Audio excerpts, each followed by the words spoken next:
técnicos y jurídicos del archivo histórico. Es un tema muy amplio, pero traté de rescatar los aspectos que creo que como abogados, como futuros abogados, a ustedes les conviene más. Una de las cosas más importantes que tenemos que hacer como abogados para entender la ley de archivos, porque de aquí emanan muchísimas cosas, pues es bajar la Ley General de Archivos. Esta es la ley que viene de la Federación, y tienen que bajar la Ley Estatal de Archivos para el Estado de Chiapas. Estas dos leyes, cuando ustedes las comparen, van a ver que están pues muy similares, están homologadas para que ustedes las puedan observar. Casi no va a haber diferencia, salvo que una se dirige a entidades federativas y la otra a entidades que tendrán que ver con los diferentes estados. Dentro de esto, si podemos pasar a la siguiente diapositiva, vamos a ir a analizar algunos de los aspectos más importantes de la ley de archivos. Me gustaría analizar sobre la ley general. El artículo 4 dice: para los efectos de esta ley se entenderá por... Y bueno, vamos a ver qué nos dice el artículo 4. ¿Cómo funciona un archivo? El archivo no solamente está en el archivo histórico, el archivo está en todas las dependencias federativas, estatales y municipales. Prácticamente los abogados van a tener contacto todo el tiempo con archivos, con expedientes, con diferentes documentos.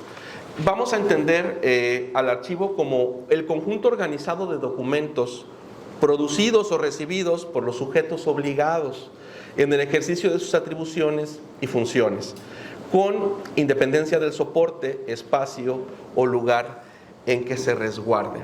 Bueno, entonces ya vimos que son pues un conjunto de documentos que se producen y se organizan y se tienen que recibir. ¿Quién lo recibe en un primer momento? Aquí vamos a ver que la oficialía de partes o la unidad de correspondencia va a recibir estos documentos. Cuando ustedes metan alguna solicitud para pedirle algo al ayuntamiento, al municipio, al estado, pues necesitan ir a estas unidades donde van a recibir estos oficios. Ahí trabaja un montón de gente que va a estar utilizando estos documentos y también los van a estar produciendo. Aquí se trata de que estas personas puedan ordenar estos documentos para que los encargados del archivo de trámite, que viene aquí en la primera unidad, si se fijan, hay una flechita, ¿no?, que va hacia abajo. Va a haber encargados en cada área que van a trabajar el archivo de trámite. El archivo de trámite es el que va a integrar los documentos de archivo de uso cotidiano y necesario para el ejercicio de las atribuciones y funciones de los sujetos obligados. Antiguamente van a llevar, me imagino más adelante, la materia de epistemología. Van a entender de dónde surgen estas teorías, de dónde surge esto. No son simples manuales, esto tiene una teoría. Aquí vamos a entender que hay una teoría que tiene que ver con la organización, con lo orgánico. Antiguamente se decía, bueno, esta secretaría va a tener este archivo y esta dirección tiene este archivo, y se empezaba a dividir la documentación de forma orgánica. Pero cuando pasaban el tiempo, las secretarías, las direcciones iban cambiaban su estructura orgánica, entonces se cambió a otro paradigma que tendrá que ver con lo funcional. Ahora la manera de dividir es conforme a funciones. Por ejemplo, una función podría ser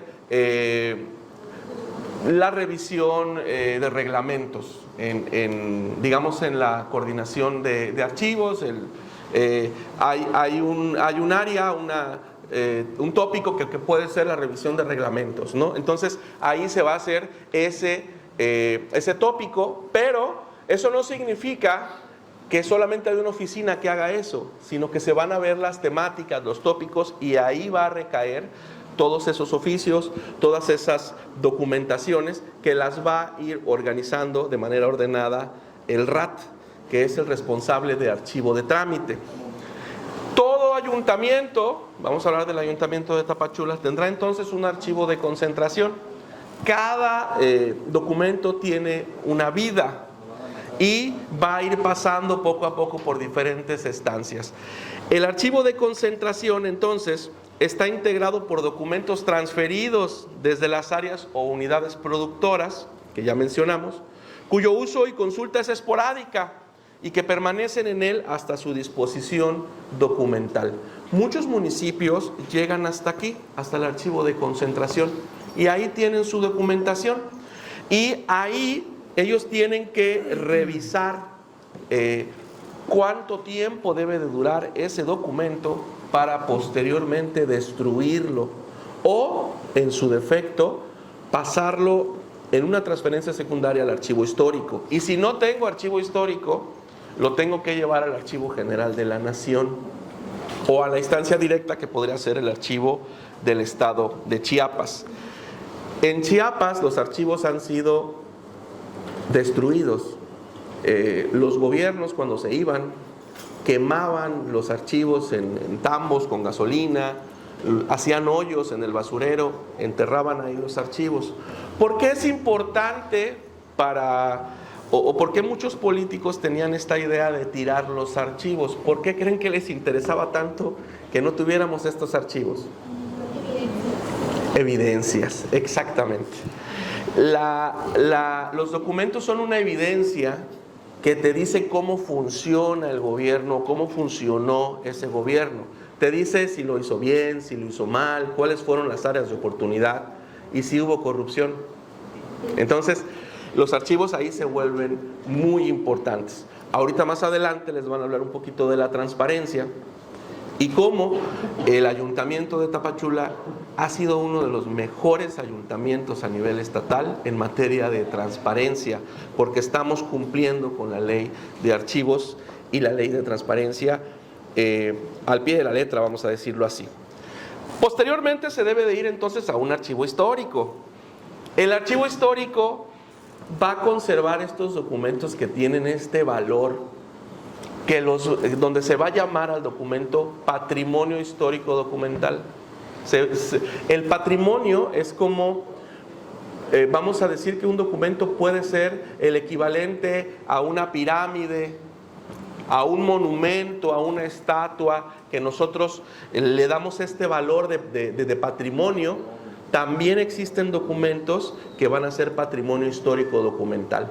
Uno de los documentos que nació histórico y va a ser un documento con un valor invaluable en el estado de Tapachula, y lo digo porque veo que hay en mayoría abogadas en esta mañana, pues es que nuestra presidenta municipal, Rosa Irene Urbina Castañeda, es la primera presidenta constitucional en Tapachula. No hay en la historia una figura femenina al poder en la presidencia. Podríamos contar desde 1821, desde Bartolomé de Aparicio, y no vamos a encontrar. Incluso las personas que ratificaron al primer gobernador del estado de Chiapas eran hombres, porque las mujeres ni siquiera podían participar en las votaciones o tener puestos de elección popular. Entonces ese documento nace histórico. Desde el primer minuto que surge ese documento, tiene que terminar en el archivo histórico. Dentro de 100 años, ese documento va a ser muy, muy importante. Entonces, aquí vamos entendiendo cómo los archivos históricos se van a encargar de ir viendo la memoria histórica del municipio. Van siendo testigos de este avance municipal. Estos son las unidades, a grosso modo, que deberíamos de entender, porque en este engrane se mueven todos los archivos de México, ¿no? Entonces, es importante conocer las instancias y, ¿por qué no? Yo he estado en lugares donde abogados han ganado juicios porque han ido al archivo histórico y hay terrenos, por ejemplo, en la Ciudad de México que tienen historicidad colonial y hasta ahí se van son muy interesantes esos juicios. Ojalá podamos platicar más adelante un poquito de eso, y también su maestro, el maestro Vladimir, les trajo aquí unos documentos que son muy, muy, muy interesantes. Si pasamos a la siguiente diapositiva, vamos a ver en la Ley de Archivos del Estado de Chiapas, ya estamos hablando de la ley estatal, en su capítulo 4 de la capacitación y la cultura archivística. Esta es una de mis partes favoritas de la ley, y déjenme decirles por qué. Si podemos pasar a la siguiente. En el artículo 97 nos hablan un poquito de las atribuciones y de la organización interna y de esta cultura que se va a formar o que se tiene que formar, la cultura archivística. Y en su fracción primera dice que se tiene que preservar, proteger, difundir, pero se habla de patrimonio documental. Esto es bien importante, el patrimonio documental, y yo creo que como abogados ustedes tienen más entendimiento y apego a la importancia de los documentos. Cuando vienen al archivo histórico, muchos grupos culturales me vienen a traer un sombrero, ¿no? Es que este sombrero era de Benito Juárez, ¿no? Un decir. Es que traje una piedra que es arqueológica. Es que yo vengo aquí a buscar libros, o quisiera que aquí estuvieran todos los libros. Está muy bien, pero la piedra que puede ser arqueológica, pues debe de ir al INAH. El otro debe ir a un museo. O sea, hay instancias. En el caso del Archivo Histórico Municipal, nosotros recibimos la documentación del archivo de concentración del municipio. Y podemos tener fondos externos, pero van a ser documentales. Y como son patrimonio y tienen un valor, tengo que ser muy honesto. Si a mí me traen documentos del siglo XIII, del siglo XVI, del siglo XV, voy a voltar a ver mis instalaciones y voy a decir, ¿puedo resguardarlos o los voy a dañar? Porque si no puedo resguardarlos, lo mejor es transferirlos a una instancia que sí pueda, como el Archivo General de la Nación.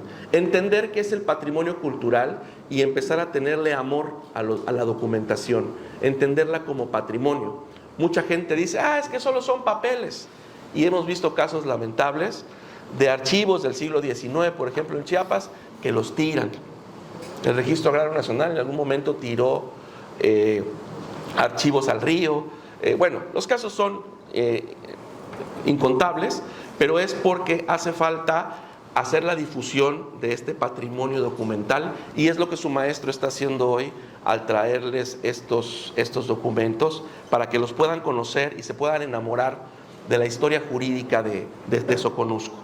La siguiente parte dice, bueno, vamos a fomentar las actividades archivísticas. ¿Qué es lo que estamos haciendo ahí? Sobre docencia. Vinculamos con la materia de historia del derecho, capacitación, muy importante, la investigación. Habrá que preguntarle a nuestros directivos, o más bien invitarlos a empezar a buscar tesis de investigación jurídica histórica.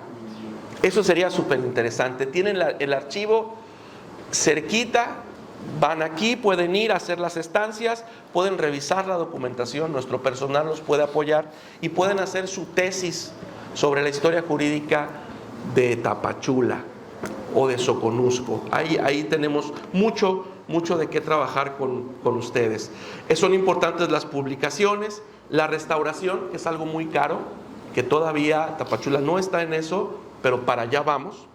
La digitalización, que gracias al proyecto de digitalización y un montón de personas, y el apoyo de la presidenta, por supuesto, por nuestro programa de digitalización, el Archivo Histórico pudo ganar el Premio Nacional al Mérito Archivístico. Es la primera vez en el estado de Chiapas que un archivo logra ganar este premio. Generalmente lo ganan estados del norte con muchísimo presupuesto, y nosotros logramos ganar este premio gracias a la digitalización, la reprografía y la difusión. Bueno, otro de los grandes problemas, y ustedes cuando trabajen en instituciones públicas les va a pasar, hay unas famosas siglas que se llaman POA. El famoso POA pues hay que decir las actividades. Un dolor de cabeza. Es un dolor de cabeza para muchas personas, pero siempre se habla del impacto social. Bueno, vamos a hacer esta conferencia, pero ¿cuál es el impacto social? ¿A cuántos beneficia? Y aquí tenemos un cortocircuito con los archivos, porque se habla de beneficios sociales y pues al parecer se tiene la idea de que los archivos no tienen ningún impacto ni ningún beneficio social. Yo escribía en el POA, y así lo hago, que todos los beneficiados del Archivo Histórico de Tapachula, y pongo la población total de Tapachula. Y me dicen, no, pero es que no todos llegan. Pero tienen esa posibilidad, está en potencia, ¿no? Entonces, el beneficio es para todos los ciudadanos de Tapachula, porque todos tienen el derecho de visitarnos y de conocer estos documentos. Y bueno, también habla de los convenios, de los acuerdos en materia archivística y de la parte académica. A mí me parece que es muy importante que los archivos cambien de perfil y contraten a personal académico, porque es un tema netamente académico. Es muy importante empezar a dar este giro poco a poco, y creo que se está dando en el municipio de Tapachula. Prueba de ello, 2 funcionarios aquí hablando con ustedes, y uno de ellos también profesor de esta facultad. Bueno, pasando al siguiente, por favor. Me gustaría hablar también del capítulo 8 de los archivos históricos y sus documentos, para entender qué es el archivo histórico. Dice el artículo 32, los sujetos obligados podrán contar con un archivo histórico que tendrá las siguientes funciones. 1. Recibir transferencias secundarias. ¿De dónde las reciben? Del archivo de concentración del municipio. Estas transferencias secundarias tienen que estar organizar, conservar, y los expedientes bajo su resguardo. Conservarlos para que puedan disfrutar las generaciones futuras estos documentos. Brindar servicios de préstamo y consulta al público, así como difundir el patrimonio documental. Nosotros no prestamos documentos históricos, les tomamos fotografías y se los damos para que se los puedan llevar, porque preservamos los documentos, ¿no? Entonces, es una manera de trabajar. Aparte, el digital es el futuro actualmente, y la documentación digital también ya va a empezar a tener un cierto valor, que va a ser igual al del documento físico. Establecer los procedimientos de consulta de los acervos que resguarda, esa es toda una reglamentación que les vamos a decir mañana. Y bueno, colaborar con el área coordinadora, que pues son todos estos procesos que ya les había comentado. Podemos pasar a la siguiente diapositiva. Implementar políticas y estrategias de preservación que permitan conservar los documentos históricos. Esto es bien importante, implementar la política. Hace 2 años, me parece, con el maestro Cosme, logramos entrar a Cabildo a platicar con los funcionarios. Y los funcionarios son muy receptivos. Ellos escuchan, y ya entendiendo las problemáticas, nos logran dar las soluciones.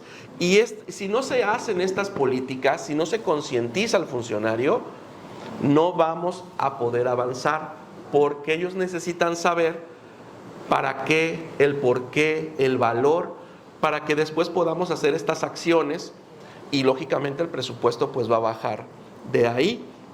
Y bueno, ahí mismo en este párrafo pues ya viene la tecnología, ¿no? Donde se habla de la parte tecnológica, pero sí es muy importante primero hacer estas políticas.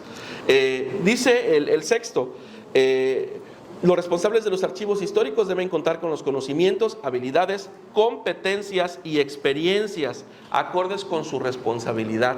Ojo, los responsables de los archivos históricos no pueden ser transferidos de un lugar a otro porque cayeron ahí, porque estaban del municipio. Tienen un perfil, y el perfil puede ser de historiador, puede ser de archivista, de bibliotecólogo, puede ser abogado. El responsable del archivo histórico del estado de Chiapas es abogado, el licenciado Marcelo Figueroa. Y aún mejor, si ustedes se especializan con diplomados o hacen la maestría en archivística, pues va a ser muchísimo mejor porque van a estar preparados para esos retos. Si no tenemos a esta gente de perfil, lo que va a suceder es que en los archivos tenemos bodegas y las bodegas no nos ayudan para la transparencia. Y hablando del patrimonio histórico, ¿cómo sabemos cuando un documento es histórico?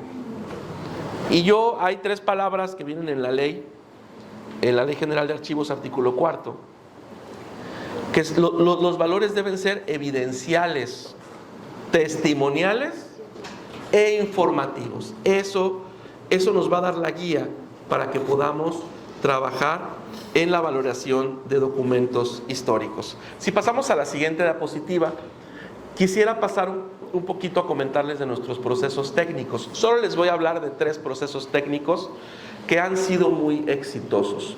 Primero, la preservación y la conservación. La preservación tiene que ver con todas las acciones que hagas para conservar los documentos, lineamientos, protocolos, procedimientos administrativos, acondicionamiento, controles. La preservación es un concepto más global y la conservación lo vamos a hablar como acciones directas o indirectas que van a asegurar la integridad, permanencia, transmisión y acceso a la información. ¿Qué estamos haciendo en materia de preservación y conservación? Si podemos pasar a la siguiente diapositiva. En la siguiente, por favor. Bueno, esto es la tecnología que nosotros usamos. Ustedes pueden ver un reloj Datalogger ahí que mide la humedad. En Tapachula llegamos hasta 80 grados de humedad a veces. Un documento, una hoja de papel que se llena de humedad va a terminar con hongo o con daño orgánico. Nosotros medimos la temperatura de los documentos para tratar de estabilizarla y tenerla entre 40 y 60 grados de humedad. Ahí también van a ver que tenemos un aparato blanco que está en el piso, que es un humidificador. Cuando hay demasiada humedad, el humidificador empieza a trabajar y absorbe toda el agua que está en el aire. Sacamos cajas llenas de agua todos los días y esta agua es la que no va a quedar en los documentos. También tenemos dentro de estas fotografías pues climas, constantemente están climatizados estos documentos. Tan importantes son, imagínense todo lo que se está haciendo para conservar los documentos. Y estas cajas negras son cajas libres de ácido. Cuando ustedes tocan un documento, ustedes tienen el sudor y eso va a quedar en la hoja. Y a los 20 o 30 años va a aparecer esa marca y va a ir destruyendo. Si ustedes ponen un clip, el óxido va a ir avanzando sobre el papel y lo va a destruir. Entonces, nosotros limpiamos todos estos documentos, los cuidamos, los protegemos, los metemos en guardas y los metemos en estas cajas libres de ácido, sin luz, son cajas negras especiales y nos van ayudando para poder tener bien resguardado el patrimonio documental. Ahí ven unos códigos QR.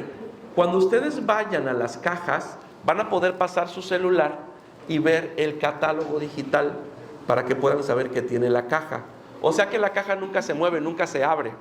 Pero para llegar a esta tecnología, pues ha sido un proceso de muchísimas personas que trabajan en el municipio, desde la parte de la gestión administrativa, la parte política, hasta la adquisición y la implementación de toda esta tecnología.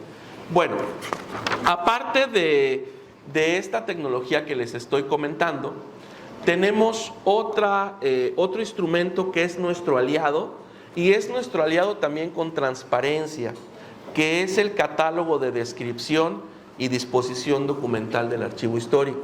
Este instrumento archivístico nos permite poder consultar los archivos y los documentos históricos.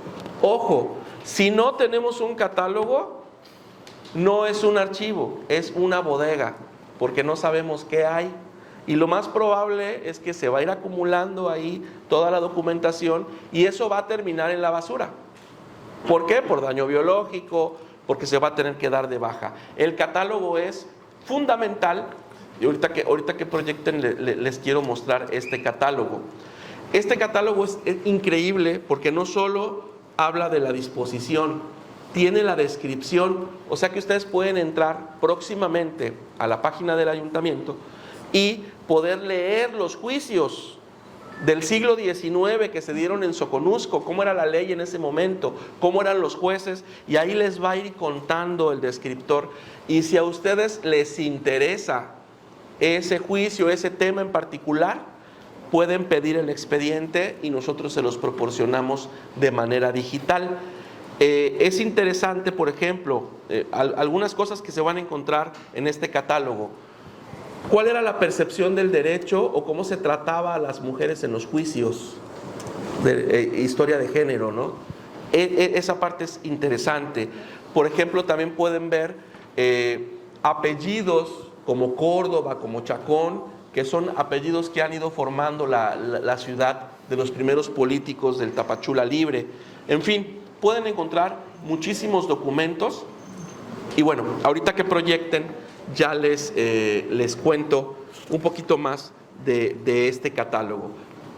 ¿Qué van a encontrar en el catálogo? Van a encontrar la topografía, la ubicación del documento, las fechas extremas, van a encontrar el asunto y la descripción documental. Y uno de nuestros últimos tópicos, vamos a decirlo así, y yo creo que el más exitoso, es el de digitalización. Nosotros tenemos el 33.3% de la primera transferencia del archivo histórico digitalizada, y esto ha sido increíble porque pueden ver el documento desde su celular, pueden ver el documento desde su tablet, tener una computadora, trabajar con ellos sin necesidad de estar manipulando el documento. Cuando yo manipulo el documento, lo voy a destruir. Y bueno, ya no hubo imagen, pero estos son los instrumentos generales. Si hay alguna duda. Yo tengo una duda. ¿Los documentos puede adquirirlo cualquier persona o tiene que ser una persona en específica? Esto es bien interesante. Cualquier persona puede solicitar documentos históricos en el archivo. Lógicamente, se acercan a nosotros, por eso la excursión de mañana, que vamos a ir a visitar el archivo. Ahí les hacemos un oficio que se llama oficio de intención, que es para que lleguen a visitar el archivo y les podamos mostrar las secciones. Pero ya dentro de muy poco van a poder entrar a la página de internet y checar los catálogos directos. Y estos catálogos les van a permitir pues llegar ya con una certeza para que te pueda yo ofertar el digital. El maestro Cosme también aquí es mi guardián. Él me regaña muchas veces porque sí hay documentos que no les puedo dar. Les voy a dar un ejemplo, no de aquí porque apenas estamos analizando ciertos documentos. En el caso, por ejemplo, de el 2 de octubre, el 68, el halconazo, estos documentos se liberaron, los liberó el AGN en esta administración, pero al ver quiénes eran los militares, quiénes fueron los halcones, mucha gente llegó a ver y dio con los hijos.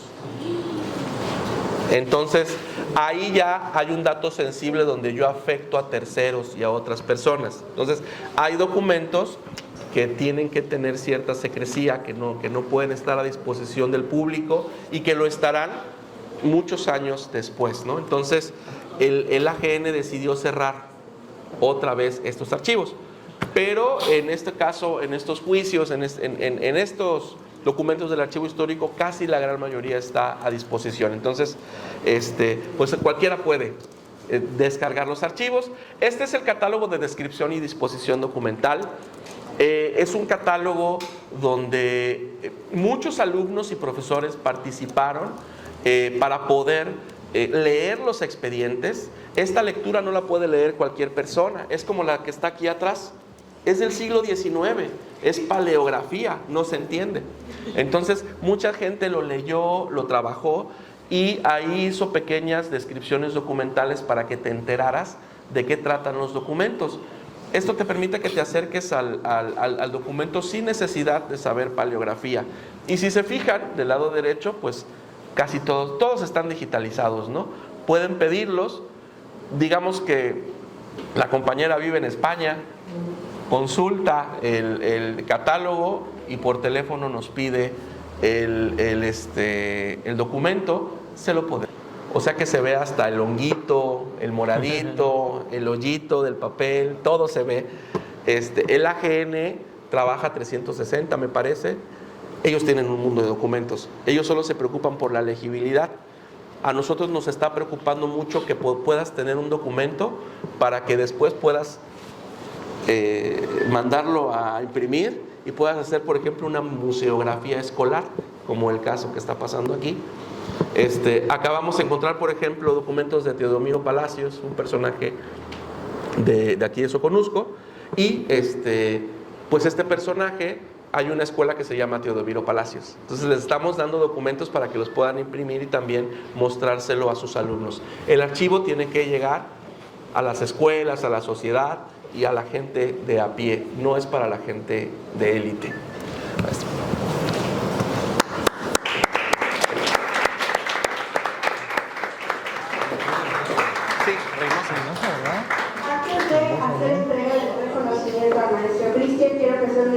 Porque antes de empezar su conferencia se me pasó entre la emoción del evento del día de hoy leer la semblanza curricular del maestro. Entonces, si me permiten, voy a hacer lectura de la semblanza curricular del maestro Cristian Fernando Camacho Méndez. Es la licenciatura en Historia en la Universidad de Ciencias y Artes de Chiapas. Es maestro en Ciencias de la Educación por el Instituto de Estudios Universitarios de Puebla y también es maestro en Ciencias en el Desarrollo Sustentable y Gestión de Riesgos de la UNICACH, por posgrado PNPC y CONACYT. Ha colaborado en proyectos archivísticos en el Registro Agrario Nacional, es profesor de Historia y Literatura certificado por el IEB Global. Colaboró en la Universidad Pedagógica Nacional como docente y coordinador de la licenciatura en Psicología Educativa. Dentro de su producción académica, resalta la publicación del libro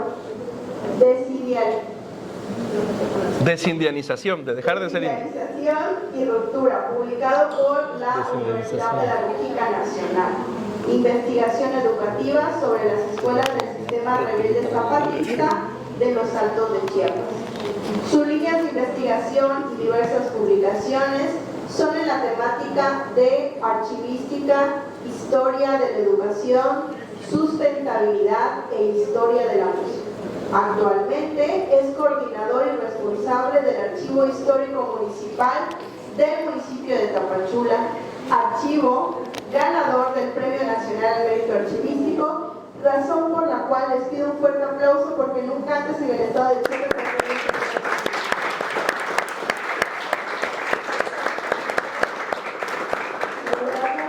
muy orgullosos, maestros, de que nos honre el día de hoy con su presencia. Muy pocas veces tenemos esa posibilidad en los ayuntamientos de tener gente experta en las diferentes áreas y yo aplaudo mucho esta gestión por esa extraordinaria y atinada, de verdad, esta asignación a su persona. Gracias. Muchísimas gracias, maestro.